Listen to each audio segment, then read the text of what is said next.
আজারবাইজানের বিমানবাহিনীর প্রধান মারণাস্ত্র ব্যবহার ও আক্রমণের পদ্ধতিগুলো হচ্ছে: ১. জঙ্গি বিমান মিগ-29, লড়াই সক্ষম ফাইটার আকাশে আধিপত্য কায়েম করে বায়ুদ্বন্দ্বে ক্ষেপণাস্ত্র ও গান দিয়ে শত্রু বিমানের ধ্বংস করে, মধ্যরেঞ্জ এয়ার টু এয়ার রকেট ও শর্ট রেঞ্জ আত্মসামর্থ্য একত্রে ব্যবহার করে। ২. সু-25, আক্রমণ বিমান মাটির তলদেশের সামরিক লক্ষ্য ও অবকাঠামোতে চান্সভিত্তিক বোমা, গাইডেড মিসাইল ও রকেট প্রয়োগ করে, নিকট সমর্থন ও ভূপৃষ্ঠ ধ্বংসে দক্ষ। ৩. বহুমুখী হেলিকপ্টার, টুকরো টু টুকরো সার্ভে, ট্যাকটিক্যাল লজিস্টিক আক্রমণ ও উদ্ধার অপারেশন করে, আক্রমণে প্রিকিশন রকেট ও গাইডেড অস্ত্র ব্যবহার করা হয়।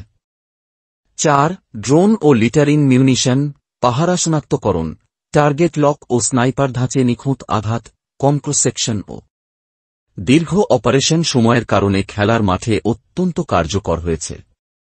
এগুলোর ধ্বংসাত্মকতা লক্ষ্যভিত্তিক হওয়ায় অবকাঠামো ও কনভয়ে মারাত্মক প্রভাব ফেলে। ৫. Ground two air system, radar নির্দেশিত টিটি ও মোবাইল লঞ্চার দ্বারা উচ্চতা ও দূরত্বে আগত বিমান মিসাইল ঠেকানো হয়। সঠিকতার ওপর নির্ভর করে বড় আকারের প্ল্যাটফর্মও ক্ষতিগ্রস্ত হতে পারে।